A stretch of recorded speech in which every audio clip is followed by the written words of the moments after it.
ইমাম আহমদ বিন হাম্বল রাহিমাহুল্লাহ তার মুসনাদের ভেতরে এবং ইমাম তিরমিজি রাহিমাহুল্লাহ তার তিরমিজির ভেতরে হাদিস এনেছেন আন ইবনে উমর রাদিয়াল্লাহু আনহুমা قال قال رسول الله আমরা সবাই বলি সাল্লাল্লাহু আলাইহি ওয়াসাল্লাম। আব্দুল্লাহ ইবনে উমর রাদিয়াল্লাহু আনহুমা হাদিসটি বর্ণনা করেছেন। তিনি বলেছেন রাসূল করিম সাল্লাল্লাহু আলাইহি ওয়াসাল্লাম বলেছেন মান সাররাহু আন ইয়ানজুরা ইলা ইয়াউমিল কিয়ামাতি কাআন্নাহু রা'য়ু আইন ফালইয়াকরা ইযাস শামসু কুওয়িরাত ওয়া ইযাস সামাউ ফাতারাত ওয়া ইযাস সামাউ শাক্কাত। আল্লাহর নবী বলেছেন যেই ব্যক্তি তার নিজের চোখে কিয়ামতের চিত্র দেখতে চায়, যে ব্যক্তি কিয়ামতের চিত্র তার নিজের চক্ষু দিয়ে দেখতে চায়, সে যেন আল্লাহর কোরআনের তিনটি সূরা, সূরা ইনফিতার, সূরা ইনশিকাক, সূরাতুত তাকবীর, এই সূরাগুলো ভালোভাবে অধ্যয়ন করে হৃদয়ঙ্গম উপলব্ধি করার চেষ্টা করে। কারণ এই সূরাগুলোর ভেতরে কিয়ামতের চিত্র যিনি তুলে ধরেছেন তিনি কে। তাহলে বোঝা গেল যে তিনটি সূরায় কিয়ামতের পিকচার, কিয়ামতের ছবি, কিয়ামতের দৃশ্য দৃশ্যায়িত করা হয়েছে। তার মধ্যে একটি অন্যতম সূরা হলো সূরাতুল ইনফিতার। এই সূরার মাওদু কি? মাওদুউস সূরা, অর্থাৎ এই সূরার সেন্ট্রাল থিম, কেন্দ্রীয় আলোচ্য বিষয় কি? এই সূরার কেন্দ্রীয় আলোচ্য বিষয় হলো আখিরাত, কিয়ামত। একদিন কিয়ামত ঘটবে, মহাবিশ্বের সবকিছু লন্ডভন্ড, চূর্ণ বিচূর্ণ, মেসাকার হয়ে যাবে। এ ব্যাপারে কি ময়মনসিংহের মানুষের কোনো সন্দেহ আছে নাকি? সব একদিন লন্ডভন্ড, চূর্ণ বিচূর্ণ হয়ে যাবে, কিছুই থাকবে না। কিয়ামতের মহাপ্রলয়ঙ্কারী ঘটনা একদিন ঘটবে, কিন্তু সেই ঘটনা কয়টি ধাপে, কিভাবে কিভাবে ঘটবে সেটা আমাদের অনেকেরই অজানা। আমরা যেন সেগুলো জানতে পারি, জেনে আমরা যেন পরকালমুখী জীবন গঠন করতে পারি, এজন্য পরকালীন চিত্র কিয়ামতের বিভিন্ন সূরায় যিনি তুলে ধরেছেন, গলার আওয়াজ বড় করে সবাই বলুন তো তিনি কে? আল্লাহ। তাহলে আজকের সূরার আলোচ্য বিষয় হলো কিয়ামত। আলোচ্য বিষয় হলো কিয়ামত একদিন হবে, কিন্তু কিভাবে হবে আমরা অনেকে জানি না। এই সূরার মধ্যে এই বর্ণনা যিনি দিয়েছেন তিনি কে? আল্লাহ। কিয়ামতের ঘটনা ঘটাবার জন্য রব্বুল আলামিন বিশেষ একজন ফেরেশতা বানিয়েছেন। সেই ফেরেশতার নাম হলো ইসরাফিল। সবাই জোরে বলেন তো সেই ফেরেশতার নাম কি? ইসরাফিল। এই ফেরেশতাকে সৃষ্টি করার পর থেকে তার মুখের সামনে তিনি সিংহা নিয়ে বসে আছেন। তিনি অত্যন্ত মনোযোগের সাথে কান পেতে আছেন কখন তাকে আরশে আজিম থেকে আল্লাহ হুকুম করেন। হুকুম করার সঙ্গে সঙ্গেই তিনি তার সিংহাধ্বনি বাজাবেন। যখনই তিনি সিংহাধ্বনি বাজাবেন, সঙ্গে সঙ্গে যার হুকুমে কিয়ামত আরম্ভ হবে, জোরে বলেন তিনি কি? আল্লাহ। কিয়ামতের ঘটনার উদ্বোধন হবে ইসরাফিল আলাইহিস সালামের সিংহার ফুৎকারের মাধ্যমে। আর কিয়ামত ঘটবে মোট দুই পর্বে।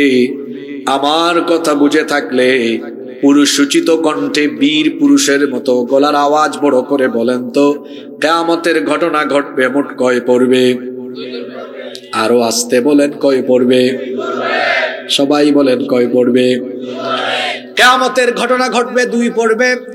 এই সূরার প্রথম 5 আয়াতের মধ্যে কিয়ামতের দুই পর্বের বর্ণনা দেওয়া হয়েছে। প্রথম 3 আয়াতে প্রথম পর্ব, প্রথম 3টি আয়াতের মধ্যে প্রথম পর্ব, আর পরের 2টা আয়াতের দ্বিতীয় পর্বের বর্ণনা যিনি দিয়েছেন তিনি কি? আল্লাহ। কিয়ামতের ঘটনা কোন দিন ঘটবে আমরা জানি না। কিয়ামতের সম্পর্কে একজনই কেবল জ্ঞান রাখেন, জুড়ে বলেন তিনি কে? আল্লাহ। আল্লাহর নবী মক্কার কাফির মুশরিকদেরকে যখন বলতেন একদিন কিয়ামত হবে, তখন তারা বলতো তুমি কোন দিবসের কথা বলো, সেটা কখন হবে? তারা আল্লাহর নবীকে বিভিন্ন ধরনের আজে বাজে প্রশ্ন করত। আল্লাহ তাআলা তাদের কথা কোরআনে কারিমে উঠিয়ে দিয়েছেন, ইয়াসআলুকান নাসু আনিস সাআ। ও নবী, তারা আপনাকে জিজ্ঞেস করছে কিয়ামতের ঘটনা কখন ঘটবে। কুল ইন্নামা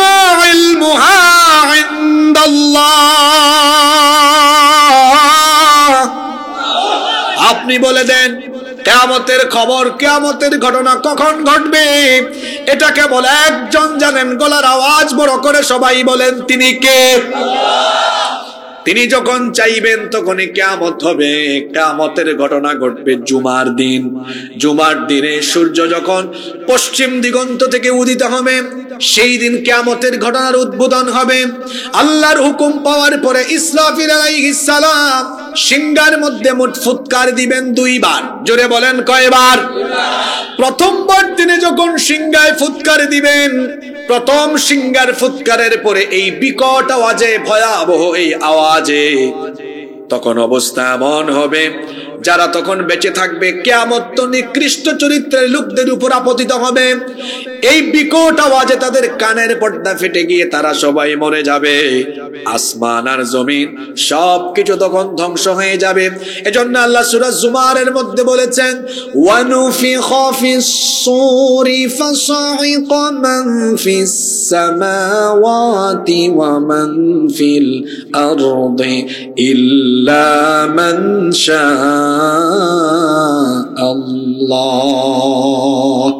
আল্লাহ তাআলা বলছেন, আর যখন সিংহায় ফুৎকার দেওয়া হবে তখন আসমান সমূহ আর জমিনে যা আছে আল্লাহ যা চাইবেন তা ব্যতীত সব ধ্বংস হয়ে যাবে।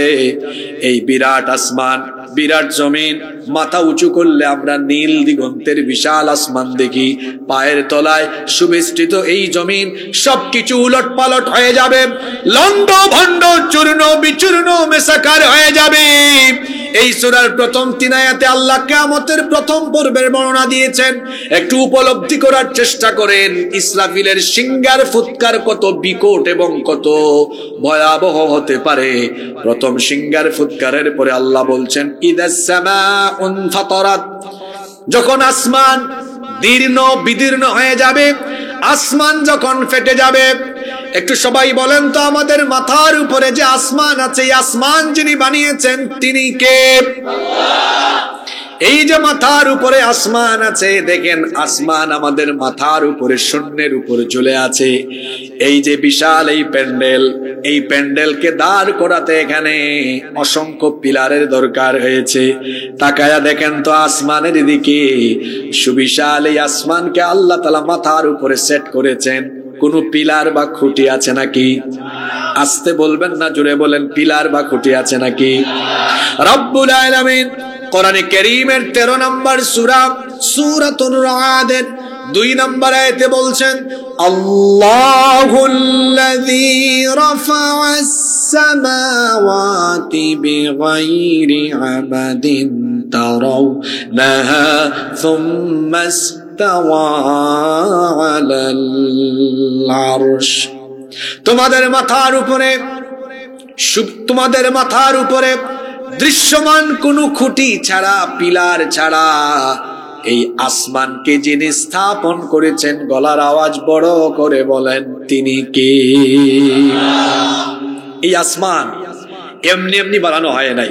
স্কুল কলেজ ইউনিভার্সিটির ছাত্ররা শোনো, এই আসমান মাথার উপরে এমনি এমনি বানানো হয় নাই। এই কোরআন খুব সায়েন্টিফিক কিতাব। কেন আসমানকে বানানো হয়েছে, কি কারণে? The sky has been built as a roof for the protection of the earth. এই আসমানকে পৃথিবীবাসীর সুরক্ষার জন্য সুরক্ষিত ছাদ বানানো হয়েছে। আল্লাহু আকবার। আমি কিন্তু বলেছি সব প্রশ্ন ক্লাসের ভিতর থেকে আসবে। যারা শুনবেন আজকে পুরস্কৃত হবেন, দুনিয়ায়ও আখিরাতেও ইনশাআল্লাহ। তাহলে আসমানকে বানানো হয়েছে সুরক্ষিত ছাদ। কোরআনে আল্লাহ বলেছেন, ওয়াজআলনাস সামাআ সাকফাম মাহফুযা। কোরআনে কারীমের 21 নম্বর সূরা সূরাতুল আম্বিয়া এর 32 নম্বর আয়াতে আল্লাহ তাআলা বলছেন, ওয়াজআলনাস সামাআ সাকফাম মাহফুযা। আর এভাবে আমি আসমানকে তোমাদের জন্য সুরক্ষিত ছাদ বানিয়েছি। জোরে বলেন তো, আল্লাহ আসমানকে কি বানিয়েছেন? শুধু ছাদ না, আরো একটা কথা বলেছি কোরআনের আয়াত, সামাআন ওয়াজআলনাস সামাআ সাকফাম মাহফুযা, সুরক্ষিত ছাদ বানিয়েছেন। আপনারা সবাই আমার সাথে কথা বলবেন, আপনাদের বাসা বাড়িতে টিনের চাল কিংবা ছাদ আছে না নাই? জোরে বলতে হবে, আছে না নাই? আপনাদের বাড়িতে চাল বা ছাদ কেন দিয়েছেন আপনারা? যাতে করে এই শীতকালে রাতের বেলা ঘরের ভেতরে কুয়াশা না পড়ে, গ্রীষ্মকালে যেন রোদ না লাগে, বর্ষাকালে যেন বৃষ্টি না পড়ে। অর্থাৎ এই বাড়িতে যারা বসবাস করে তাদের সেফটি, সিকিউরিটি আর প্রোটেকশনের জন্যই তো বাড়ির উপরে চাল বা ছাদ দেওয়া হয়। চাল বা ছাদ না দেওয়া হলে এই বাড়ি বসবাসের উপযোগী থাকতে পারে। তাহলে একটি বাড়িকে বসবাসের উপযোগী বানানোর জন্য বাড়ির উপরে চাল বা ছাদ দেওয়া হয়। তা আমাদের এই মাথার উপরে গোটা পৃথিবীবাসীকে সুরক্ষিত রাখার জন্য আসমান তো আল্লাহ এমনি এমনি বানান নাই। মহান আল্লাহ কোরআনে বলছেন, এই আসমানকে তোমাদের বসবাসের উপযোগী করার জন্য, পৃথিবীকে বসবাসের উপযোগী করার জন্য আসমানকে আমি সুরক্ষিত ছাদ বানিয়েছি। সুবহানাল্লাহ পড়তে ইচ্ছে করে না? আচ্ছা, সুরক্ষিত ছাদ, তাহলে বোঝা গেল যে আসমান না থাকলে পৃথিবী অরক্ষিত হয়ে যাবে। আসলেই তাই, আজকের বিজ্ঞান গবেষণা করে আমাদেরকে তাই বলছে। এই যে পৃথিবীর উপরিস্থিত বায়ুমণ্ডলে অসংখ্য উল্কাপিণ্ড আছে, এই উল্কা যদি জমিনে কোনো একটা উল্কা একবার পড়তে পারে, মানুষ তো দূরে থাক, পশু পাখি জীবজন্তু উদ্ভিদ যা আছে সবকিছু জ্বলে পুড়ে ছারখার হয়ে যেত। আল্লাহ তাআলা কি সুন্দর ব্যবস্থাপনা করলেন, বায়ুমণ্ডল থেকে, মহাশূন্য থেকে যেন কোনো উল্কা জমিনের দিকে পড়তে না পারে। কোন একটা উল্কা জমিনে পতিত হয়ে যেন এই পৃথিবী জ্বলে পুড়ে ছাই হয়ে না যায়, পৃথিবী যেন বসবাসের অনুপযোগী হয়ে না যায়। এজন্য আল্লাহ বলছেন, ওয়াজআলনাস সামাআ সাকফান মাহফুযা, আসমানকে আমি তোমাদের জন্য সুরক্ষিত ছাদ বানিয়ে দিয়েছি। এই আসমান একটাও নয়, আল্লাহ তাআলা কোরআনে কারীমে বলেছেন, আল্লাযী খালাকা সাবআ সামাওয়াতিন তিবাকা, তিনি 7 আসমান স্তরে স্তরে সাজিয়েছেন। ইসরাফিল আলাইহিস সালামের সিংহার সেই ফুৎকার কতটা বিকট হলে পড়ে 7 আসমান একটার উপর আরেকটা, একটার উপর আরেকটা, একটার উপর আরেকটা ঠাস ঠাস করে পড়ে যেতে থাকবে। আল্লাহ তাআলা কোরআনে কারীমে বলেছেন, ইয়াউমা নাতবিস সামাআ কাতাইয়িস সিজিল্লি লিল কুতুব, কিতাবের পৃষ্ঠাকে যেমনি ভাবে গুটিয়ে ফেলা হয়, আসমানকে ঠিক তেমনি ভাবে গুটিয়ে ফেলবেন যিনি, তিনি কে? আল্লাহ তাআলা বলছেন, ইসরাফিলের প্রথম সিংহার ফুৎকারের পর 7 আসমান একটার উপর আরেকটা ঠাস ঠাস করে পড়ে যেতে থাকবে। একটু হৃদয় দিয়ে উপলব্ধি করার চেষ্টা করুন কতটা বিকট আওয়াজ ঝরে পড়ে একটা আসমানের উপর আরেকটা আসমান ঠাস ঠাস করে পড়ে যায়। এরপরে আল্লাহ বলছেন, শুধু তাই নয়, ওয়া ইদাল কাওয়াকিবুন তাফারাত, তারকাগুলো বিক্ষিপ্ত হয়ে খসে খসে পড়ে যেতে থাকবে। রব্বুল আলামিন সূরা তাকবীরের মধ্যে বলছেন, ইদাশ শামসু কুওয়িরাত ওয়া ইদান নুজুমু কাদারাত ওয়া ইদাল জিবালু সুয়িরাত, যখন সূর্য গুটিয়ে ফেলা হবে, যখন তারকাগুলো বিক্ষিপ্ত হয়ে পড়ে যেতে থাকবে। আল্লাহ অন্য আয়াতে বলেছেন, ফাইদা বারিকাল বাসারু ওয়া খাসাফাল কমারু ওয়া জুমিআশ শামসু ওয়াল কমার ইয়াকুলুল ইনসানু ইয়াওমাইযিন আইনাল মাফার, যখন মানুষের চক্ষু বিস্ফোরিত হয়ে যাবে। ফাইদা বারিকাল বাসারু ওয়া খাসাফাল কমার, চাঁদ পর্যন্ত টুকরা টুকরা হয়ে যাবে, সূর্য আর চাঁদ আলোহীন হয়ে একাকার হয়ে যাবে, তারকাগুলো খসে খসে পড়ে যেতে থাকবে। এই যে তারকা আছে, মহাশূন্যে অনেক তারকা আছে যা এখনো পৃথিবীর মানুষও দেখে নাই, যে তারকার আলো এখনো দুনিয়ায় আসতে পারে না, এমন বহু তারকা মহাশূন্যে যিনি সৃষ্টি করেছেন। গলার আওয়াজ বড় করে সবাই বলেন, তিনি কে? সূর্য পৃথিবীর চাইতে 13 লক্ষ গুণ বড়। তার মানে 13 লক্ষ পৃথিবীকে সূর্যের ভেতরে ভরে দেওয়া যাবে। যে সূর্য পৃথিবীর চাইতে 13 লক্ষ গুণ বড়, তার চাইতে এক একটা তারকা ছোট না বড়? কিন্তু সন্ধ্যার পরে যে তারকা আমরা আকাশে দেখি, এগুলো দেখতে ছোট ছোট দেখা যায়। আসলে বড় কোনো বস্তু যখন উপরে উঠে তখন সেটাকে দেখতে ক্ষুদ্র লাগে। এয়ারপোর্টে দেখবেন, রানওয়েতে যখন বিমান নামে এটাকে অনেক বড় দেখা যায়। যখন 40,000 50,000 ফুট উপরে উঠে তখন এটাকে খুব ছোট দেখা যায়। এই তারকাগুলোকে আমরা ছোট দেখি কেন? কারণ এগুলো অনেক দূরে। সূর্যই তো হলো পৃথিবীর চাইতে 15 কোটি কিলোমিটার দূরে। আল্লাহু আকবার।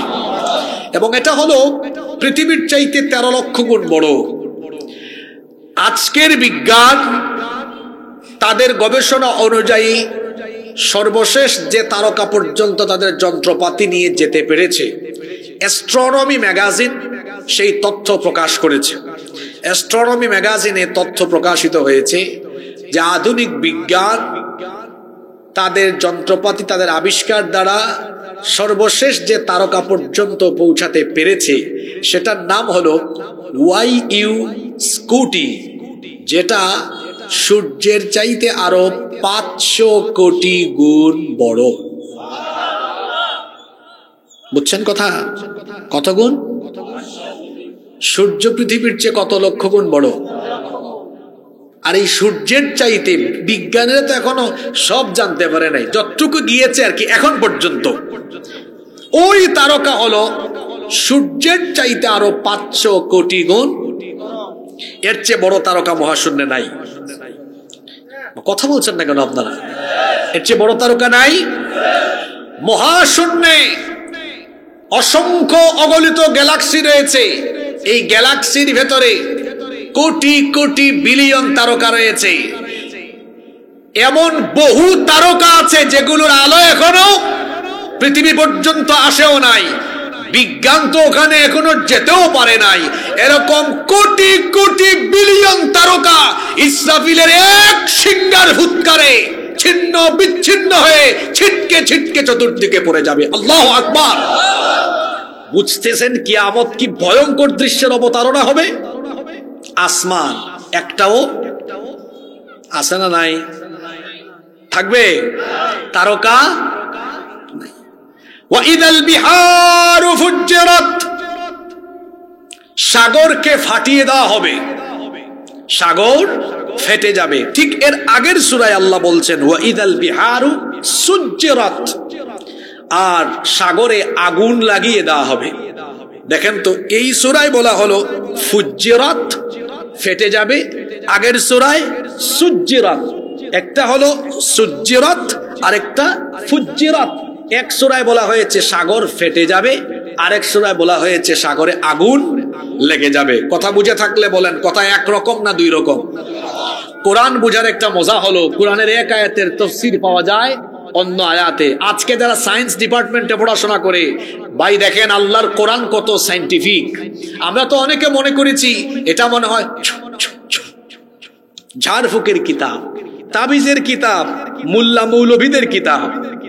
এটা হলো জ্ঞান, বিজ্ঞান, হিকমত আর হেদায়াত দ্বারা পরিপূর্ণ এক কিতাব। আল্লাহু আকবার। কি সায়েন্টিফিক কথা বলা হয়েছে। এক আয়াতে বলা হয়েছে সাগর ফেটে যাবে, আরেক আয়াতে সাগরে আগুন। আজকে বিজ্ঞান দ্বারা এটা প্রমাণিত। আসলে ইসরাফিল আলাইহিস সালামের সিংহার ফুৎকারের মাধ্যমে তাম দুনিয়া একসাথে কেঁপে উঠবে। একটি বিরাট এবং ভয়াবহ ভূমিকম্প হবে, যে ভূমিকম্পের মাত্রা রিক্টার স্কেল দিয়ে নির্ণয় করা যাবে না। এখন পৃথিবীতে কোন দেশে ভূমিকম্প হলে অন্য দেশে হয় না, কিন্তু ইসরাফিল আলাইহিস সালাম আল্লাহর হুকুম পাওয়ার পরে যখন প্রথমবার সিংহায় ফুৎকার দিবেন, তাম পৃথিবী একসাথে কেঁপে উঠবে। আল্লাহু আকবার। ভূমিকম্পের নামে আল্লাহ কোরআনে কারিমে একটা সূরাও দিয়েছেন, সেই সূরার নাম হলো সূরাতুজ জিলজাল। সেই সূরা আল্লাহ এভাবে শুরু করলেন, ইযা যুলজিলাতিল আরদু জিলজালাহা যখন পৃথিবীকে প্রবলভাবে প্রকম্পিত করা হবে, ইসরাফিল আলাইহিস সালামের সিংহার ফুৎকারের কারণে বিশাল বিশাল টাওয়ার মাটির সাথে মিশে যাবে। আকাশের দিকে মাথা উঁচু করে দাঁড়িয়ে থাকা বিরাট বিরাট পাহাড়গুলোর অবস্থা কেমন হবে? আল্লাহ সূরা মুজাম্মিলের 10 নম্বর আয়াতে বলছেন, ইয়াউমা তারজুফুল আরদু ওয়াল জিবালু ওয়া কানাতিল জিবালু কাসীবাম মাহিলা। যখন পাহাড় সহ পৃথিবীকে প্রবলভাবে প্রকম্পিত করা হবে, পাহাড় তখন ধুলা বালুর মতো উড়ে যাবে। আল্লাহ সূরা কারিয়ার মধ্যে বলেছেন, ওয়া তাকুনুল জিবালু কালাহিনিল মানফুশ, ধুনা তুলার মতো পাহাড়গুলো উড়ে যেতে থাকবে। ইসরাফিল আলাইহিস সালামের সিংহার ফুৎকারে পৃথিবী যখন কেঁপে উঠবে, এই পৃথিবীতে ফাটল দেখা দিবে, এমনকি সাগরের ভূ অভ্যন্তর ফেটে যাবে। সাগরের তলদেশ ফেটে যখন যাবে, সাগরের তলদেশ ফেটে যাওয়ার কারণে সাগরের পানি তখন ভূ অভ্যন্তরে নেমে যাবে। যারা মেরিন সায়েন্স, সমুদ্র বিজ্ঞান নিয়ে পড়াশোনা গবেষণা করেছেন তারা জানেন, সাগরের তলদেশে ভূগর্ভে সেখানে আছে উত্তপ্ত লাভা, আগ্নেয়গিরি, যেখানে উত্তপ্ত লাভা টকবক টকবক করছে। ইসরাফিল আলাইহিস সালামের সিংহার ফুৎকারের কারণে সাগরের তলদেশের মাটি এভাবে সরে যাবে, ফেটে যাবে, সাগরের পানি নিচের দিকে নেমে যাবে, যেখানে আছে উত্তপ্ত লাভা আর আগ্নেয়গিরি। বিজ্ঞান নিয়ে যারা পড়াশোনা করেছেন তারা জানেন পানির মৌলিক উপাদান হলো দুইটা, অক্সিজেন এবং হাইড্রোজেন। সেই দিন পানি যখন সাগরের অভ্যন্তর ফেটে গিয়ে উত্তপ্ত লাভা বা আগ্নেয়গিরির সাথে মিশে যাবে, তখন পানি তার মূল উপাদান অর্থাৎ হাইড্রোজেন আর অক্সিজেন দুটা যখন মিলিত হয়ে যাবে, একটা নিজেই জ্বলে আরেকটা জ্বালাতে সাহায্য করে। পানি যখন তার মূল উপাদানে সেদিন ফিরে যাবে, সাগরের বুকে সেদিন ইসরাফিলের সিংহার ফুৎকারের পরে দাউ দাউ করে আগুন জ্বলে উঠবে। আল্লাহু আকবার! কি এক ভয়াবহ পরিস্থিতির অবতারণা হবে! আল্লাহ তাআলা কিয়ামতের প্রথম পর্বের কথা বলছেন।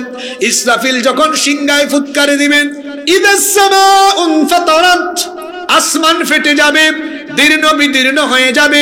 ওয়া ইদাল কাওয়াকিবুন তাসারাত, তারকা বিক্ষিপ্ত হয়ে চতুর্দিকে খসে খসে পড়ে যেতে থাকবে। এরপরে আল্লাহ বলছেন, ওয়া ইদাল বিহারু ফুজ্জারাত, সাগর এর তলদেশ ফেটে গিয়ে সাগরের পানি ভূ অভ্যন্তরে নেমে গিয়ে সাগরের মধ্যে দাউ দাউ করে আগুন জ্বলে উঠবে। কিছুই থাকবে না, সবকিছু লন্ডভন্ড চূর্ণ বিচূর্ণ মেসাকার হয়ে যাবে। এজন্য আল্লাহ তাআলা বলেছেন, কুল্লু মান আলাইহা ফান ويبقى وجه ربك ذو الجلال والإكرام। কিছুই থাকবে না, সবকিছু ফান হয়ে যাবে, ক্ষয় হয়ে যাবে, লয় হয়ে যাবে। কেবলমাত্র যিনি অবশিষ্ট থাকবেন, গলার আওয়াজ বড় করে সবাই বলেন, তিনি কে? কিয়ামতের প্রথম পর্বে ইসরাফিল আলাইহিস সালামের প্রথম সিংহার ফুৎকারের পরে সব মানুষ শেষ, আসমান শেষ, জমিন শেষ, সব কিছু ধ্বংস হয়ে যাবে। আল্লাহ তাআলা এবার ইসরাফিলকে বলবেন, ইসরাফিল তুমি আবার দ্বিতীয়বার সিংহায় ফুৎকার দিয়ে তোমার দায়িত্ব তুমি শেষ করো। ইসরাফিল আলাইহিস সালাম এবার দ্বিতীয়বার সিংহায় যখন ফুৎকার দিবেন, তখন কিয়ামতের দ্বিতীয় পর্ব আরম্ভ হবে। তিনি যখন দ্বিতীয়বার সিংহায় ফুৎকার দিবেন, তখন অবস্থা কি হবে? আল্লাহ তাআলা সূরা জুমারের মধ্যে বলছেন, সুম্মা নুফিখা ফীহি উখরা ফাইযা হুম কিয়ামুন ইয়ানযুরুন। অতঃপর সিংহায় যখন আবার ফুৎকার দেওয়া হবে, তখন মানুষ কবর থেকে দণ্ডায়মান হবে, অর্থাৎ কবর উন্মোচিত হয়ে যাবে, কবর খুলে যাবে। শ্যামগঞ্জে, ময়মনসিংহে, নেত্রকোনায় যত গোরস্থান আছে, কবরস্থান আছে, তামাম দুনিয়ার কবরস্থানের উপরের মাটি সরে যাবে, একটা একটা একটা একটা করে কবর খুলে যাবে আর কবর থেকে মানুষ উঠতে থাকবে। সূরা ইনফিতারের 4 নম্বর আয়াত থেকে দ্বিতীয় পর্বের আলোচনা আরম্ভ হলো। আল্লাহ বললেন ওয়া ইদাল কুবুর বুসিরাত, আর যখন কবর খুলে যাবে। সূরা আদিয়াতে আল্লাহ বলেছেন আফালা ইয়ালামু ইযা বুসিরা মা ফিল কুবুর, মানুষ কি সেই সময়টার কথা জানে না যখন কবর খুলে যাবে? ও আমার আব্বাজান, আমার ভাইজানরা, আজকে আপনারা কত সুন্দর সুন্দর কাপড় পরিধান করে আসলেন, সুতার তৈরি এত সুন্দর সুন্দর জামা কাপড় পরিধান করে আপনারা এখানে এসেছেন, কিন্তু কবর যখন খুলে যাবে সেই দিন কবর থেকে আপনারা কিভাবে উঠবেন শোনেন। আল্লাহর হাবিব বলেছেন ইউহশারুন নাসু ইয়াউমাল কিয়ামাতি হুফাতান উরাতান গারলা। আল্লাহর নবী বলেছেন কিয়ামতের দিন মানুষ কবর থেকে কাপড় চোপড় থাকবে না, উলঙ্গ অবস্থায়, খাতনাবিহীন অবস্থায়, খালি পায়ে নগ্ন পদে কবর থেকে উঠবে। আল্লাহর নবী যখন এই কথা বললেন, আমাদের মা উম্মুল মুমিনিন আয়েশা রাদিয়াল্লাহু আনহা তখন বললেন, ওগো আল্লাহর নবী, মানুষ যদি এভাবে উলঙ্গ হয়ে কবর থেকে উঠে গায়ে যদি কাপড় চোপড় না থাকে, আমি তো আপনার বিবি, সেই দিন আমার কি শরম লাগবে না, লজ্জা লাগবে না? আল্লাহর নবী তখন বললেন, আয়েশা গো শোনো, সেই দিনটা এত কঠিন হবে, এতটাই বিভীষিকাময় হবে, ওই সূর্য যা আমাদের থেকে 15 কোটি কিলোমিটার দূরে, সেই সূর্য মানুষের মাথার একেবারে নিকটবর্তী হয়ে যাবে, পায়ের তলায় মাটি থাকবে না, তামা হয়ে যাবে। সূর্যের প্রচন্ড তাপে মানুষের মাথার চান্দি ফেটে মগজ উতরে উতরে উতরে উতরে গলে গলে গলে গলে বেয়ে বেয়ে পড়তে থাকবে। গুনাহগারেরা ঘামের মধ্যে সাঁতার কাটতে থাকবে, যার গুনাহের পরিমাণ যেমন তার সাঁতার কাটার পরিমাণ হবে তেমন। পিপাসায় কাতর হয়ে মানুষের জিহ্বাটা মুখের ভেতর থেকে বের হয়ে কুকুরের মতো নাভি পর্যন্ত ঝুলতে থাকবে। আল্লাহর সামনে দাঁড়িয়ে বিচারের সম্মুখীন হওয়া লাগবে।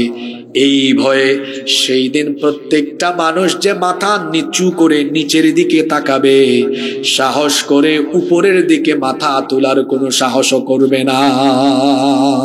আল্লাহু আকবার। ভয়াবহ সেই পরিস্থিতি, এটা কিয়ামতের দ্বিতীয় পর্ব। ওয়া ইদাল কুবুর বুসিরাত, আর যখন কবর খুলে যাবে, কবর থেকে মানুষ উঠে হাসরের ময়দানে গিয়ে দাঁড়াবে, হাসরের ময়দানে গিয়ে সমবেত হয়ে যাবে।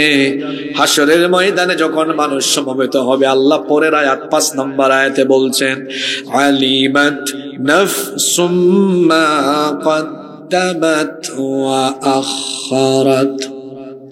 মানুষের জীবনের আগের এবং পরের যা কিছু আছে সব কিছু তাকে জানিয়ে দেওয়া হবে। মানুষ যা করেছে সব কিছু কিয়ামতের ময়দানে তাকে জেনে অবগত করবেন। গলার আওয়াজ বড় করে সবাই বলেন, তিনি কি? আপনি যা করেছেন আপনার জীবনের মিনাল বিদায়া ইলান নিহায়া, স্টার্টিং টু এন্ডিং, জীবনের শুরু থেকে শেষ পর্যন্ত যা কিছু করলেন সব কিছু জানেন কে? আফা হাসিবতুম আন্নামা খালাকনাকুম আবাসাও ওয়া আন্নাকুম ইলাইনা লা তুরজাউন। মানুষ যেন এটা মনে না করে তাকে এমনি এমনি অযথাই তাকে সৃষ্টি করা হয়েছে, এটা যেন সে মনে না করে। অবশ্যই তাকে একটি উদ্দেশ্যে সৃষ্টি করা হয়েছে, আর সে উদ্দেশ্য যদি সে পূরণ করতে পারে তো ভালো, আর যদি পূরণ করতে না পারে, পূরণ করতে পারলে পুরস্কার আছে, না করতে পারলে শাস্তিও আছে। কোথায় যাবে মানুষ? আল্লাহ বলছেন ওয়া আন্নাকুম ইলাইনা লা তুরজাউন, তোমাদেরকে কি আমার কাছে আবার ফিরিয়ে আনা হবে না? জোরে বলেন তো, এসেছিলাম আমরা কার কাছ থেকে? আসতে বলবেন না, জোরে বলেন কার কাছ থেকে? এবার বলেন তো, ফিরে যাব আমরা কার কাছে? প্রথম 5 আয়াতে আল্লাহ তাআলা আমাদের সামনে যে পরকাল আছে কিয়ামত আছে সেটা আমাদেরকে স্মরণ করিয়ে দেওয়ার পরে এবার আপনাদের প্রত্যেককে আল্লাহ তাআলা প্রশ্ন করছেন। এখানে ও মুসলিম ভাই বোনেরা যারা আছেন আপনারাও শুনেন, আল্লাহ এখানে মুসলিমদেরকে প্রশ্ন করছেন না। আল্লাহর শব্দ চয়নের নমুনা কত সুন্দর দেখেন। আল্লাহ বলেছেন ইয়া আইয়ুহাল ইনসান। এখানে আলেম ওলামা বসে আছেন, ইনসান মানে হলো মানুষ, অর্থাৎ সকল মানুষকে এবার আল্লাহ প্রশ্ন করছেন। প্রথমে আল্লাহ তাআলা দুনিয়ার পরে কি আছে সেটা বললেন, পরকালে দাঁড়াতে হবে, আল্লাহর সামনে বিচারের সম্মুখীন হতে হবে। এই চিত্র আল্লাহ তুলে ধরবার পরে এবার সকল মানুষকে আল্লাহ প্রশ্ন করলেন, ইয়া আইয়ুহাল ইনসানু মা গাররাকা বিরাব্বিকাল কারীম। হে মানুষ, আবার বলছি হে মানুষ, আবারও বলছি, এটা রসুলের সুন্নত, গুরুত্বপূর্ণ কথা রসুল 3 বার বলতেন, আমিও রসুলের সুন্নত মোতাবেক বললাম, হে মানুষ, যেহেতু তুমি আমার কাছে আবার আসবে, মা গাররাকা বিরাব্বিকাল কারীম, কোন জিনিস তোমাকে তোমার মহান রব সম্পর্কে গাফেল করে রাখলো, কোন জিনিস তোমাকে তোমার মহান রব সম্পর্কে ধোঁকায় ফেলে রাখলো। আজ তুমি সেই রবের গোলামি করো না, সেই রবের হুকুম মানো না যিনি তোমাকে পাঠালেন, আবার যার কাছে তোমাকে ফিরে যেতে হবে। সে আল্লাহ প্রশ্ন করছেন, হে মানুষ, কোন জিনিস তোমাকে ধোঁকায় ফেলে রাখলো, কোন জিনিস তোমাকে গাফলতিতে ফেলে রাখলো, অথচ তিনি হলেন তোমার রব, এমন রব তিনি, আল্লাযী খালাকাকা ফাসাওয়াকা ফাআদালাক ফি আইয়ি সূরাতিন মা শাআ রাক্কাবাক। কি সুন্দর প্রশ্ন প্রথমে করলেন, হে মানুষ, ইয়া আইয়ুহাল ইনসান মা গাররাকা বিরাব্বিকাল কারীম, কোন জিনিস তোমাকে তোমার মহান রব সম্পর্কে গাফেল করলো। এরপরে আয়াতে আল্লাহ রবের পরিচয় দিলেন, রব হলেন তিনি আল্লাযী খালাকাকা ফাসাওয়াকা ফাআদালাক, যিনি তোমাকে সৃষ্টি করেছেন, শুধু সৃষ্টি করেননি, তোমাকে সুঠাম এবং সুসামঞ্জস্যপূর্ণ করেছেন।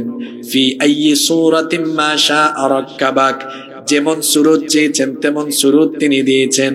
আল্লাহ বলছেন তিনি তোমাকে এত সুন্দর করে বানালেন, দুনিয়াতে পাঠালেন, তার কাছে আবার ফিরে যাবে, যার কাছে ফিরে যাবে সেই রব সম্পর্কে আজকে তুমি কেমনে গাফেল হয়ে গেলে। আজান হয় তুমি নামাজে যাও না, আজকে তুমি সে আল্লাহর হুকুম মানো না, বিধান মানো না, সুদ খাও, ঘুষ খাও, দুর্নীতি করো, চুরি করো, ডাকাতি করো, অন্যায় করো, অপরাধ করো, আল্লাহর সাথে শিরক করো। মা গাররাকা বিরাব্বিকাল কারীম, কোন জিনিস তোমাকে এই রকম গাফলতিতে ফেলে রাখলো, অথচ সেই আল্লাহ তোমাকে সৃষ্টি করেছেন, তিনি তোমাকে সুঠাম এবং সুসামঞ্জস্যপূর্ণ করেছেন।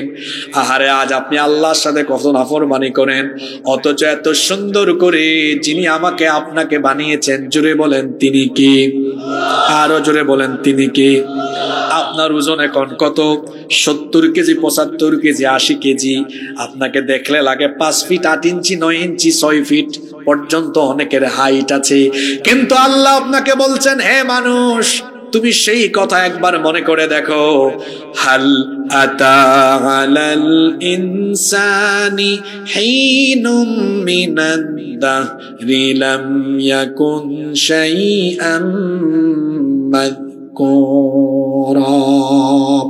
মানুষের জীবনে কি এমন এক সময় যায়নি যখন সে উল্লেখ করার মতো কিছুই ছিল না, তার নাম ছিল না, ঠিকানা ছিল না, ঘর বাড়ি ছিল না, কিছুই ছিল না।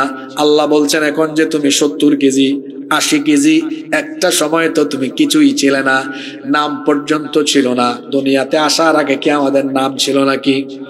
নামও ছিল না। কিসের নাম? অস্তিত্ব পর্যন্ত ছিল না। আল্লাহ বললেন চিন্তা করো তো, আমি আল্লাহ তোমাকে কিভাবে অস্তিত্ব দিলাম, কিভাবে আমি তোমাকে পয়দা করলাম। কোরআনে কারীমের 23 নম্বর সূরা সূরাতুল মুমিনুনের 12 নম্বর আয়াত থেকে আল্লাহ বলছেন, ওয়ালাকাদ খালাকনাল ইনসানা মিন সুলালাতিন মিন তিন সুম্মা জাআলনাহু নুতফাতান ফি قرارٍ مكين ثم خلقنا النطفة علقة فخلقنا العلقة مضغة فخلقنا المضغة عظاما فكسونا العظام لحما আল্লাহ তাআলা বলছেন, অবশ্যই আমি তোমাদেরকে মাটির নির্যাস থেকে সৃষ্টি করেছি, অর্থাৎ সরাসরি আমি তোমাদের বাবা আদম আলাইহিস সালামকে মাটি থেকে সৃষ্টি করেছি। আর আমাদের পয়দা হয়েছে নারী আর পুরুষের মিলনের মাধ্যমে। আল্লাহ তাআলা বলছেন, তোমার বাপ আর মায়ের মাধ্যমে আমি কেমনে তোমাকে পয়দা করেছি শোনো। আল্লাহ তাআলা বলছেন, সুম্মা জাআলনাহু নুতফাতান ফি করারিম মাকিন। কত বাহাদুরি মানুষ করে, কত বড় আয়াত নাফরমানি করে, অথচ তার অস্তিত্ব আরম্ভ হয়েছে এমন এক ফোঁটা নাপাক পানি থেকে, যেই নাপাক পানি বের হয়ে গেলে মানুষের উপরে গোসল ফরজ হয়ে যায়। এই রকম এক ফোঁটা নাপাক পানি থেকে মানুষের অস্তিত্ব যিনি শুরু করেছেন, জোরে বলেন তিনি কি? পুরুষের এক ফোঁটা স্পাম আর নারীর ডিম্বাণু, পুরুষের স্পাম আর মহিলাদের অভাব, এই দুটোকে মিলে জাইগোট গঠিত হয়ে নারীর জরায়ুর ভেতর থেকে মানুষের অস্তিত্ব দেওয়া শুরু হয়। আল্লাহ বলছেন, শোনো বান্দা, কেমনে বানালাম? এক ফোঁটা শুক্রাণুকে তোমার মায়ের জরায়ুর সুরক্ষিত জায়গায়, ফি করারিম মাকিন, সুরক্ষিত জায়গায় আমি রেখে দিলাম। এরপরে সেই শুক্রাণুকে আমি জমাট বাঁধা রক্তে পরিণত করলাম। অতঃপর সেই জমাট বাঁধা রক্তকে আমি গোশতপিণ্ড বানালাম। তারপরে সেই গোশতপিণ্ডকে বড় একটা হাড্ডিতে রূপান্তর করলাম। এখন তো আল্ট্রাসাউন্ড বের হয়েছে, 1.5 মাসে, 2 মাসে, 2.5 মাসে পেটের ভেতরে, ওই নারীর পেটের ভেতরে বাচ্চার ওজন কত, 150 গ্রাম, 200 গ্রাম, দেখতে কেমন, সব এখন কম্পিউটারে দেখা যায়। 1500 বছর আগে বিজ্ঞানের বাপদাদার যখন জন্ম হয় নাই, সেই সময় হিউম্যান এমব্রায়োলজি, ভ্রূণ তত্ত্বের বিকাশ কিভাবে স্টেপ বাই স্টেপ, ধাপে ধাপে কিভাবে মায়ের পেটে একটা ভ্রূণের বিকাশ সাধিত হয়ে পূর্ণাঙ্গ একটি বাচ্চা তৈরি হয়, এই বিজ্ঞানময় তথ্য যিনি কোরআনে দিয়েছেন তিনি কে? সে আল্লাহ বলছেন, প্রথমে এক ফোঁটা নাপাক পানিকে ডিম্বাণুর সাথে সংমিশ্রণ ঘটিয়ে আমি তাকে সুরক্ষিত জায়গায় সেট করি। অতঃপর সেই নাপাক পানি ফুটাকে আমি জমাট বাঁধা রক্তে পরিণত করলাম। অতঃপর সেই জমাট বাঁধা রক্তকে গোশতপিণ্ড বানালাম। তারপরে সেই গোশতপিণ্ডকে বড় একটা হাড্ডিতে রূপান্তর করলাম। এরপরে এই হাড্ডির উপরে গোশতের পোশাক পরিয়ে দিলাম। গোশতের পোশাক পরিয়ে দিলাম, তখনও তোমার হাত নাই, পাও নাই, চোখ নাই, নাক নাই, ঠোঁট নাই, কান নাই। আমি হাড্ডির উপরে গোশতের পোশাক পরায়া দেওয়ার পরে আমি তোমার কান দিলাম, চোখ দিলাম, নাক দিলাম, ঠোঁট দিলাম, হাত দিলাম, পা দিলাম, সুন্দর একটা স্ট্রাকচার দিয়ে তোমার মায়ের গর্ভের ভেতরে আমি আল্লাহ তোমাকে বানালাম। বানানোর পরে তোমার বের করি নাই। সূরা হজের 5 নম্বর আয়াতে আল্লাহ বলছেন, ওয়ানুকিরু ফিল আরহামি মা নাশাউ ইলা আজালিম মুসাম্মা। নির্দিষ্ট একটা সময় পর্যন্ত তোমার মায়ের গর্ভের ভেতরে আমি আল্লাহ রেখে দিলাম। ধীরে ধীরে তোমার ওজন বাড়ে, 200 গ্রাম, 300 গ্রাম, 400, 500, 600, 700, 800, 900, এইরকম করে বাড়াতে বাড়াতে নির্দিষ্ট সময় পর্যন্ত তোমাকে রেখে কয়েক মাস পরে সুম্মা নুখরিজুকুম তিফলা, এরপরে আমি 2.5, 3, 3.5, 4, 4.5, 5 কেজি ছোট্ট একটা বাচ্চার সাইজে তোমার মায়ের পেটের ভেতর থেকে বের করে এই দুনিয়ার আলো বাতাস যিনি দেখিয়েছেন, গলার আওয়াজ বড় করে সবাই বলেন তিনি কে? সে আল্লাহ বলছেন, এইভাবে করে অস্তিত্বহীনতা থেকে আমি তোমাকে অস্তিত্ব দিলাম, প্রাণহীনতা থেকে আমি আল্লাহ তোমাকে প্রাণ দিলাম, তোমাকে সৃষ্টি করলাম। আবার তোমার নাক তোমার বাপের মতো হবে না মায়ের মতো হবে, তোমার চোখ তোমার দাদার মতো না দাদির মতো, তোমার চেহারার মিল বাপের সাথে বেশি হবে না মায়ের সাথে বেশি হবে। ফি আইয়ি সূরাতিম মা শাআ রাক্কাবাক, যেমনটা তিনি চেয়েছেন তেমনটা সুরত দিয়ে তিনি তোমাকে বানিয়েছেন। সে আল্লাহ বলছেন আমি তোমাকে বানালাম, আমি তোমাকে এত সুন্দর করে বানিয়ে দুনিয়াতে পাঠালাম, আমি বানালাম, আমি সৃষ্টি করলাম, আমার কাছে আবার ফিরে আসবে। তো বান্দারে তুমি বলো আমি তোমাকে বানালাম, আমার কাছেই যেহেতু তুমি আসবে, তাহলে দুনিয়াতে থাকা অবস্থায় মা গাররাকা বিরাব্বিকাল কারীম, তোমাকে আমার সম্পর্কে গাফেল করে ফেললো। আজকে তুমি আল্লাহই চিনো না, তুমি বলো আল্লাহ আবার কে? আমাকে বাদ দিয়ে তুমি কতজনকে তোমার মাবুদ বানিয়েছো। অথচ আল্লাহ তাআলা আছেন না নাই এটা তার সৃষ্টির দিকে তাকালেই বোঝা যায় কি যায় না? আরো জোরে বলেন তো, বোঝা যায় কি যায় না? অনেকে আছে আল্লাহর অস্তিত্বে বিশ্বাস করে না, কয় থাকলে তো দেখতাম। অনেক জিনিস এমন আছে আমরা দেখি না কিন্তু বিশ্বাস। কোনদিন কি বাতাস দেখেছেন? বিশ্বাস করেন কিনা? কথা বলেন না কেন? কোনদিন কি অক্সিজেন দেখেছেন? বিশ্বাস করেন কিনা? তো বাতাস দেখলেন না, অক্সিজেন দেখলেন না, বায়ু আর অক্সিজেন না দেখেই যদি বিশ্বাস করেন, তো এগুলোর স্রষ্টা যিনি, বায়ু আর অক্সিজেন তারই দেখেন না, এগুলোর স্রষ্টাকে কেমনে দেখবেন? তো বায়ু আর অক্সিজেন না দেখে যদি বায়ু আর অক্সিজেনে বিশ্বাস করা যায়, তাহলে বায়ু আর অক্সিজেনের স্রষ্টায় কি বিশ্বাস স্থাপন করা যায় না? আল্লাহ আছেন তা সৃষ্টিগুলির দিকে তাকালেই উপলব্ধি করা যায়। এই যে গাড়ি আছে রাস্তার মধ্যে, গাড়ি কি এমনি এমনি চলে? গাড়ি চালাইতে কি লাগে? ড্রাইভার লাগে। এই যে মাইক চলতেছে, এটা কি এমনি এমনি চলে? দুইজন ভাই আছেন, অপারেটর লাগে, লাগে না? পাইলট ছাড়া কি বিমান চলে? জোরে বলেন, পাইলট ছাড়া কি বিমান চলে? ড্রাইভার ছাড়া যদি গাড়ি না চলে, অপারেটর ছাড়া যদি মাইক না চলে, পাইলট ছাড়া যদি বিমান না চলে, তাহলে স্রষ্টা ছাড়া সৃষ্টি কিভাবে চলে? এই সৃষ্টি জগৎকে পরিচালনার পেছনে একজন আছেন, জোরে বলেন তো তিনি কে?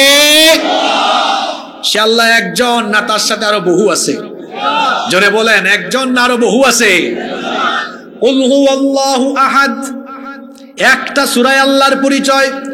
ও নবী আপনি বলুন তিনি একক, অদ্বিতীয়, তার সাথে অন্য কেউ মাবুদ নাই, আর কারো পূজা করা যায় না, আর কারো ইবাদত করা যায় না।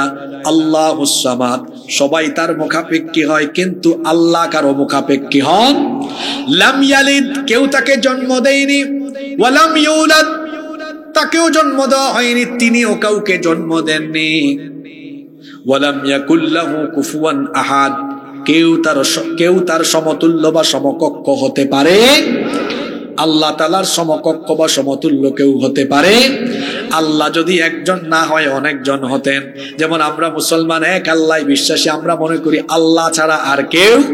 তো আল্লাহর সাথে যদি আরো কেউ থাকতো কি হতো? আল্লাহ বলেছেন যদি আমার সাথে আরো একাধিক ইলাহ থাকতো তাহলে লাফাসাদাতা, দুনিয়ার মধ্যে ফাসাদ সৃষ্টি হতো। যদি আসমানের রব একজন হতেন, জমিনের রব আরেকজন হতেন, ভেজাল লাগতো। জমিনের রব চাইতো আজকে বৃষ্টি হোক, আসমানের রব চাইতো না আজকে একটু সূর্যের আলো থাকুক, আজকে একটু গরম হোক। একজন চাইবে গরম আর একজন চাইবে ঠান্ডা, তাহলে বলেন তো ভেজাল লাগার সম্ভাবনা আছে না নাই? এজন্য আল্লাহ বলছেন আমার সাথে আর কেউ নাই, আমি হচ্ছে একক, অদ্বিতীয়। এজন্য আল্লাহ আয়াতুল কুরসির মধ্যে কত সুন্দর পরিচয় দিয়েছেন, আল্লাহু লা ইলাহা ইল্লা হুয়াল হাইয়ুল কাইয়্যুম, তিনি ছাড়া আর কোনো ইলাহ নাই, কোনো মাবুদ নাই। আমরা সে এক আল্লাহ বিশ্বাস করি। সে আল্লাহ বলছেন আমি তোমাকে সৃষ্টি করলাম, আমি তোমাকে সুঠাম করলাম, সুসামঞ্জস্যপূর্ণ করলাম। সুতরাং বান্দা বলো এই দুনিয়াতে তুমি আমার সম্পর্কে গাফেল হয়ে গেলে কিভাবে? তুমি আমার হুকুম মানো না, বিধান মানো না, আমার আনুগত্যের পথ তুমি পরিহার করেছো। এর কারণ কি? এর একটাই কারণ, তুমি আমার সামনে আসবে, আমার সামনে দাঁড়াবে, একদিন আমার সামনে বিচারের সম্মুখীন হওয়া লাগবে। এটা তুমি হৃদয় দিয়ে বিশ্বাস করো। আল্লাহ বলছেন কাল্লা, কখনো নয়, বাল তুকাজ্জিবুনা বিদ্দিন, তোমরা বিচার দিবসকে মিথ্যা মনে করো, বিচার দিবসকে তোমরা বিশ্বাস করো না, তোমরা মনে করো বিচার দিবস বলতে কিছুই নেই। আল্লাহ তাআলা বলছেন না, এটা কখনো নয়, অবশ্যই বিচার দিবস আছে। ওয়া ইন্নাদ-দীনা লাওয়াকি', নিশ্চয়ই বিচারের দিবস হলো অবশ্যম্ভাবী। বিচারের দিবসে তোমরা অবশ্যই আমার সামনে দাঁড়াবে। আর পৃথিবীতে আমি তোমাদেরকে যে ছেড়ে দিয়েছি এমনি এমনি ছাড়ি নাই, আমি তোমাদের সাথে তত্ত্বাবধায়ক নিযুক্ত করে দিয়েছি, এমনি এমনি ছাড়ে নাই। যা করতেছ সব রেকর্ড করে রাখার ব্যবস্থা আছে। আল্লাহ বলছেন ওয়া ইন্না আলাইকুম লাহাফিযিন, নিশ্চয়ই তোমাদের সাথে সংরক্ষণকারী ফেরেশতা আছেন, তত্ত্বাবধায়ক নিযুক্ত আছেন। প্রত্যেকের সাথে আল্লাহ তত্ত্বাবধায়ক দারোয়ান প্রত্যেকের সাথে আল্লাহ নিযুক্ত করে দিয়েছেন। আল্লাহ তাআলা বলছেন একজন নয়, প্রত্যেকের সাথে আমি আল্লাহ দিয়েছি কয়জন? ইদ ইয়াতালাক্কাল মুতালাক্কিয়ানি আনিল ইয়ামিনি ওয়া আনিশ শিমালি কাঈদ মা ইয়ালফিযু মিন কাওলিন ইল্লা লাদাইহি রাকীবুন আতীদ। ডানে এবং বামে দুজন ফেরেশতা যখন আমল গ্রহণ করে, তোমরা এমন কোন কথা বলো না যা তারা রেকর্ড করে রাখে না। সবকিছু তারা রেকর্ড করে রাখছে, আর তাদের লেখা আমল নামাগুলো লিপিবদ্ধ হচ্ছে। যে ফেরেশতারা আমাদের সবকিছু লিখে রাখেন, আমরা জানতে চাইলাম আল্লাহ তাদের নাম কি, জামালউদ্দিন না কামালউদ্দিন? আল্লাহ বললেন তাদের নাম হলো কিরামান কাতিবিন, এরা হলেন সম্মানিত লেখক। কেমন লেখক? আল্লাহ এখানে কি চমৎকার শব্দ চয়ন করেছেন, কিরামান কাতিবিন, অর্থাৎ অসম্মানজনক কোনো কাজ তারা করেন না। মানুষ বিভিন্ন সময় দায়িত্বে বসে, সে অনেক সময় যেটা তার দায়িত্ব নয় তা করে, অথবা অনেক সময় আমানতের খেয়ানত করে, করে কি করে না। এখানে আল্লাহ এই ফেরেশতাদেরকে কিরামান কাতিবিন এজন্য বলেছেন। ইমাম ইবনে কাসির রাহিমাহুল্লাহ খুব চমৎকার লিখেছেন যে এই ফেরেশতাদেরকে কিরামান কাতিবিন এজন্য বলা হয়, এই ফেরেশতারা কারো পক্ষপাতিত্ব করে না, কারো উপরে জুলুমও করে না। কেউ কোনোটা করে না এটা লিখে, এমনটা হয় না। আবার কেউ করেছে লিখে রাখে না, এমনটাও হয় না। আমরা তো মানুষ, আমরা মাঝে মাঝে কিন্তু এগুলা করি। আমরা স্বার্থের জন্য অনেক সময় এমন হয় যে আমরা আমানতের খেয়ানত করে বসি। দেখেন নাই আমার দেশে বিগত 15টি বছর শুধুমাত্র ক্ষমতার স্বার্থে এই দেশের স্বাধীনতা আর সার্বভৌমত্বকে তারা পাশের দেশের দাদা বাবুদের হাতে তুলে দিয়েছিল। কত অপকর্ম এরা করলো শুধুমাত্র ভারতকে খুশি করার জন্য। এদেশে তারা অনেক কাজ করেছে। ভারতকে খুশি করার জন্য তারা সালাউদ্দিন কাদের চৌধুরীকে হত্যা করেছে, ভারতকে খুশি করার জন্য ইলিয়াস আলীকে গুম করে হত্যা করেছে, ভারতকে খুশি করার জন্য আল্লামা সাঈদীকে বিষ প্রয়োগ করে হত্যা করেছে, ভারতকে খুশি করার জন্য ইসলামী আন্দোলনের শীর্ষ নেতৃবৃন্দকে ফাঁসির কাস্টে ঝুলিয়েছে, ভারতকে খুশি করার জন্য আলেম ওলামাদেরকে বন্দী করে অন্যায়ভাবে বছরের পর বছর জেলখানায় রেখেছে। দাঁড়ান, একটু দাঁড়ান, কথাগুলো শেষ করি। সেই ভারত যখন তার সেবা দাসদেরকে 5ই আগস্ট হারিয়েছে, এরপর থেকে তাদের রাতের ঘুম হারাম। বাংলাদেশকে অস্থিতিশীল করে এই দেশে একটা গৃহযুদ্ধ দাঙ্গা বাজিয়ে দেওয়ার জন্য তারা অনবরত অপচেষ্টা চালাচ্ছে, এবং তাদের হলুদ মিডিয়াগুলো বাংলাদেশের ব্যাপারে মিথ্যাচার, বদনাম, অপপ্রচার চালিয়ে চালিয়ে দুটো দেশকে আজ ভারত এবং বাংলাদেশকে এক উত্তেজনাকর পরিস্থিতির সম্মুখীন করেছে। তারা তাদের দেশের মিডিয়াতে অপপ্রচার করেছে বাংলাদেশে নাকি হিন্দুরা, সংখ্যালঘুরা নির্যাতিত, নিপীড়িত। এখানে নাকি হিন্দু এবং সংখ্যালঘুরা নাকি একদম শেষ হয়ে যাচ্ছে, ঘর বাড়ি নাকি তাদের জ্বালিয়ে পুড়িয়ে দেওয়া হচ্ছে। আসলে কি তাই? বরং আমরা বাংলাদেশে হিন্দু মুসলমান সবাই মিলেমিশে বসবাস করছি। যুগ যুগ ধরে আমরা এখানে সাম্প্রদায়িক সম্প্রীতি রক্ষা করে আমরা সকল ধর্মের মানুষ মিলেমিশে বসবাস করছি। তারা বলছে বাংলাদেশে নাকি হিন্দু সহ অমুসলিমরা এখানে নাকি নির্যাতিত অবস্থায় আছে, আর বাস্তবতা হলো এদেশে হিন্দু সহ অন্যান্য ধর্মের ভাই বোনেরা জামাইয়া ধরে আছে। আপনাদের মনোযোগ আছে না চলে গেছে? তারা অপপ্রচার চালিয়ে চালিয়ে গোটা বিশ্বব্যাপী তারা বাংলাদেশের ব্যাপারে বদনাম করছে। তারা যে এই কথা বলে যে বাংলাদেশে সংখ্যালঘু নির্যাতন হয়, এরা কোন মুখে এই কথা বলে? তাদের দেশে মাইনরিটি মুসলমান যারা আছে তারা কি খুব আরামে আছে? কথা বলছেন না কেন? সেখানে কাশ্মীরে, হায়দ্রাবাদে, সিকিমে, গুজরাটে তারা কি করেছে তা আমাদের অজানা নয়। সেই দেশে গত সপ্তাহেই তারা 4 জন মুসলমানকে মসজিদের মধ্যে হত্যা করেছে। আমাদের দেশে কি এরকম হিন্দু ভাই বোন বা অন্যান্য ধর্মাবলম্বীদের উপরে এমন নির্যাতন হয়? আছে ভিন্ন চিত্র। আমার কওমি মাদ্রাসা, আলিয়া মাদ্রাসার ছাত্র শিক্ষকরা 5 আগস্টের পরে অন্যান্য ধর্মের উপাসনালয় পাহারা দিয়েছে।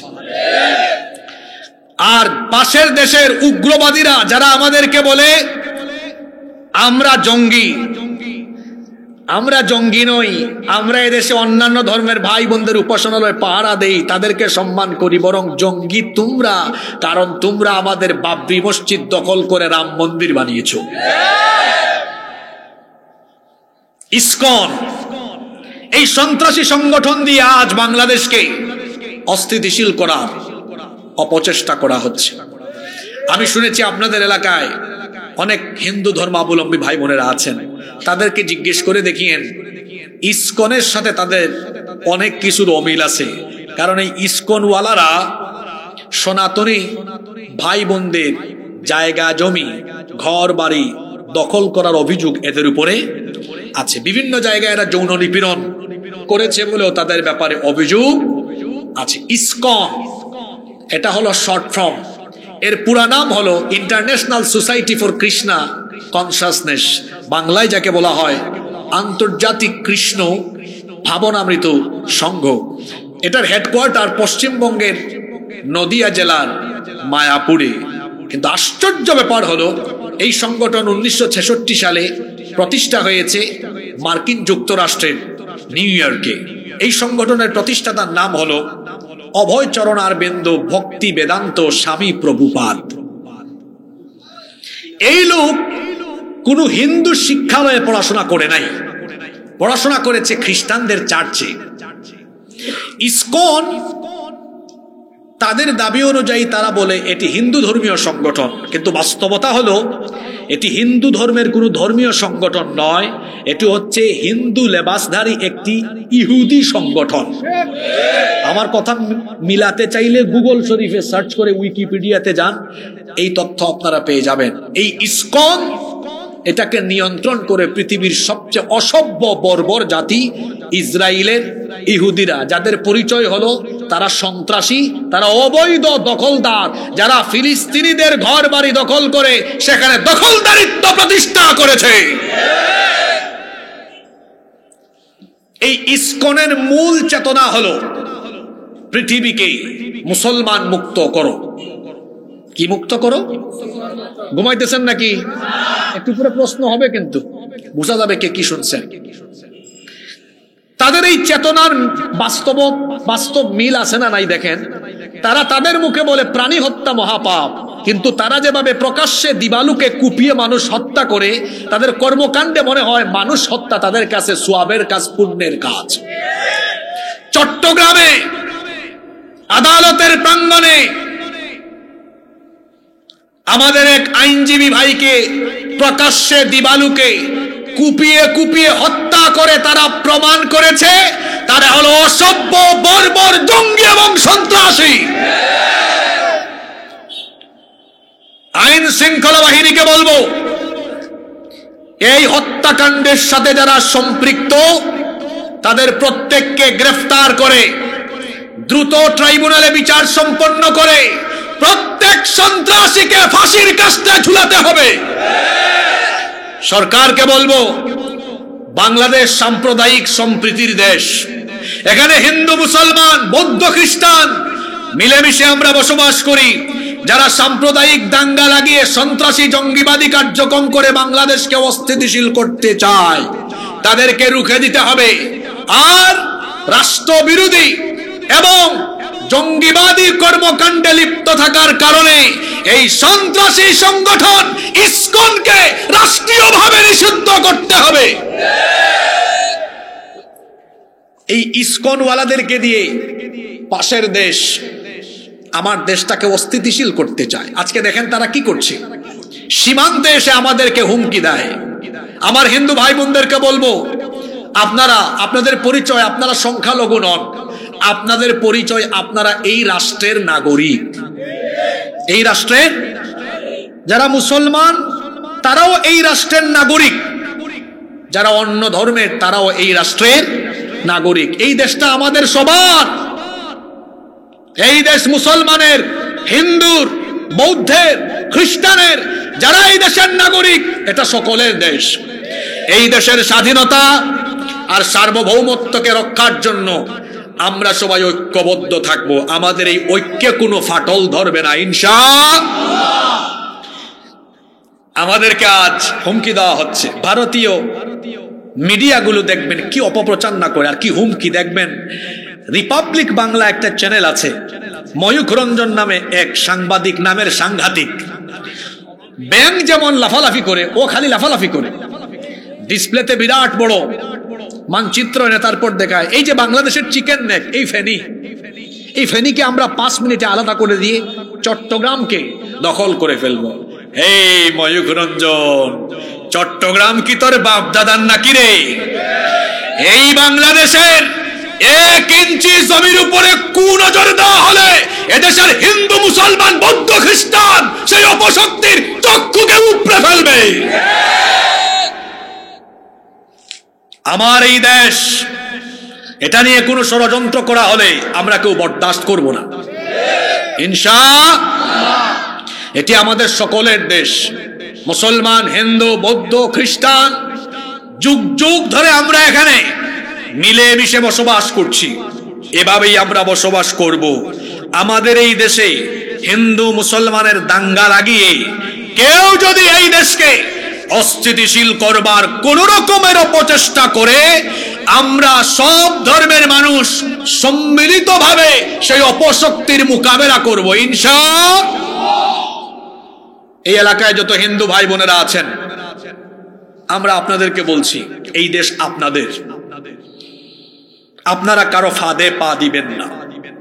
হোক সে ইসকন কিংবা ভারত থেকে যে ধরনের প্রপাগান্ডা ছড়ানো হয়, এতে আপনারা এই গুজবে কিংবা এই ফাঁদে আপনারা কেউ পড়বেন না। এই দেশ আমাদের সকলের দেশ। এদেশে যেভাবে আমরা মিলেমিশে ছিলাম, মিলেমিশে থাকবো। যদি আমার দেশের স্বাধীনতার সার্বভৌমত্বের উপর আঘাত আসে, আমরা সকল ধর্মের মানুষ তার সম্মিলিতভাবে মোকাবেলা করব ইনশাআল্লাহ। সম্মানিত উপস্থিতি, কষ্ট হচ্ছে আপনাদের?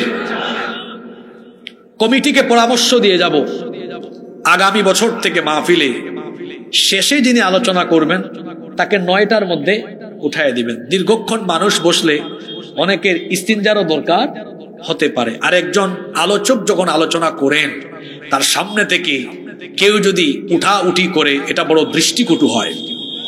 তো একটা সুন্দর পরিবেশ তৈরি করে তারপরে কথা বলতে দিবেন। সম্মানিত উপস্থিতি, আমি বলছিলাম এই ফেরেশতাদের পরিচয় হলো কিরামান, অর্থাৎ দায়িত্ব এমন অসম্মানজনক কোন কাজ বা আমানতের খেয়ানত তাদের ভেতরে। আর এই ফেরেশতারা হলেন এমন, ইয়ালামুনা মা তাফআলুন, আল্লাহ বলছেন তোমরা যা করো তারা সব জানে, আর তারা সব লিখে লিখে রাখছে। ডানের ফেরেশতা সকল নেক আমল, বামের ফেরেশতা বদ আমল, সবকিছু লিপিবদ্ধ করে রাখা হচ্ছে। কিয়ামতের দিন জাহান্নামীরা এটা দেখে বলবে, মালি হাদাল কিতাব লা ইউগাদিরু সগীরাতান ওয়ালা কাবীরাতান ইল্লা আহসাহা। এ কেমন কিতাব, এখানে তো ছোট বড় কোনো আমল বাদ দেওয়া হয় নাই। ওয়াজাদু মা আমিলু হাদিরা, বান্দা যা করেছে সকল আমল তার সামনে দেখতে পারবে। সবকিছুর হিসাব নিকাশ আরম্ভ হবে। হিসাব নিকাশ বিচার করে মানুষের মধ্যে সেদিন দুই ভাগ করে দেওয়া হবে। দল হবে দুইটা, জোরে বলেন কয়টা? ফারিকুন ফিল জান্নাতি ওয়া ফারিকুন ফিস সাঈর। এক দল হবে জান্নাতি, আরেক দল হবে জাহান্নামী। নেককার সৎ লোকেরা, নেককার লোকেরা তারা জান্নাতের নিয়ামতের ভেতরে থাকবে, আর পাপী তাপী দুরাচারীরা জাহান্নামের কঠিন শাস্তির সম্মুখীন হবে। এজন্য আল্লাহ পরের আয়াতে বললেন, ইন্নাল আবরারা লাফি নাঈম ওয়া ইন্নাল ফুজ্জারা লাফি জাহিম। নিশ্চয়ই নেককাররা পুণ্যবানরা জান্নাতের নিয়ামতের ভেতরে থাকবে। ওয়া ইন্নাল ফুজ্জারা লাফি জাহিম, আর দুরাচারী পাপাচারীরা জাহিমের মধ্যে থাকবে, জাহান্নামের মধ্যে থাকবে। ইয়াসলাউনাহা ইয়াউমাদ্দিন, সেই দিন সেখানে তাদের সকলকে প্রবেশ করানো হবে। ওয়া মা হুম আনহা বিগাইবিন, কেউ সেখানে অনুপস্থিত থাকতে পারবে না। সেই বিচারের দিন সম্পর্কে আল্লাহ প্রশ্ন করছেন, ওয়া মা আদরাকা মা ইয়াউমুদ্দিন থুম্মা মা আদরাকা মা ইয়াউমুদ্দিন। ও নবী, আপনি কি জানেন বিচার দিবস কি? এরপরে আল্লাহ আবার প্রশ্ন করছেন, অতঃপর আপনি কি জানেন বিচার দিবস কি? আল্লাহ নিজেই প্রশ্ন করে নিজেই জবাব দিচ্ছেন, ইয়াউমা লা তামলিকু নাফসুন লিনাফসিন শাইআ ওয়াল আমরু ইয়াউমা ইদিন লিল্লাহ। সেই দিন কেউ কারো জন্য কোনো কিছু করার ক্ষমতা রাখবে না, কারণ সেই দিন ক্ষমতা পাওয়ার অথরিটি যার কাছে থাকবে। গলার আওয়াজ বড় করে বলেন, তিনি কে? আল মুলকু ইয়াউমা ইযিনিল হাক্কু লিররহমান ওয়া কানা ইয়াওমান আলাল কাফিরিনা আসীরা। সেই দিন যাবতীয় ক্ষমতা রহমানের কাছে থাকবে, আর সেই দিনটা হবে কাফিরদের জন্য বড় কঠিন। তাহলে বোঝা গেল জান্নাতীরা সেদিন নিয়ামতে থাকবে, আর জাহান্নামীরা কঠিন শাস্তির মধ্যে থাকবে। এবার প্রশ্ন হলো, জান্নাতের সেই নিয়ামতে যাওয়ার জন্য কি করতে হবে, আর জাহান্নামী বা কারা হবে? আল্লাহ এক সূরার মধ্যে সংক্ষেপে বলে দিলেন। সূরা নাজিয়াতে আল্লাহ বললেন, ফাআম্মা মান তাগা ওয়া আসারাল হায়াতাদ দুনিয়া ফাইন্নাল জাহিমা হিয়াল মাওয়া।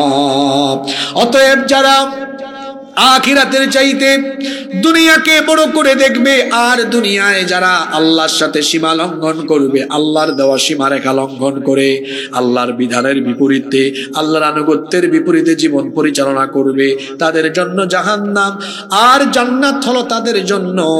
ওয়া আম্মা মান খাফা মাকামা রাব্বিহি ওয়া নাহান নাফসা আনিল হাওয়া ফাইন্নাল জান্নাতা হিয়াল মাওয়া। আর যারা রবের সামনে দাঁড়িয়ে বিচারের সম্মুখীন হওয়ার ভয় অন্তরে লালন করে মনোবৃত্তির কামনা বাসনা থেকে, নফসের গোলামি থেকে নিজেকে বের করে আল্লাহর গোলামির পথে জীবন পরিচালনা করতে পারে, তাদেরকে জান্নাতের মেহমান যিনি বানিয়ে দিবেন তিনি কে? সে আল্লাহর জান্নাত পেতে হলে দুনিয়াতে নেকির পথে থাকতে হবে ইনশাআল্লাহ।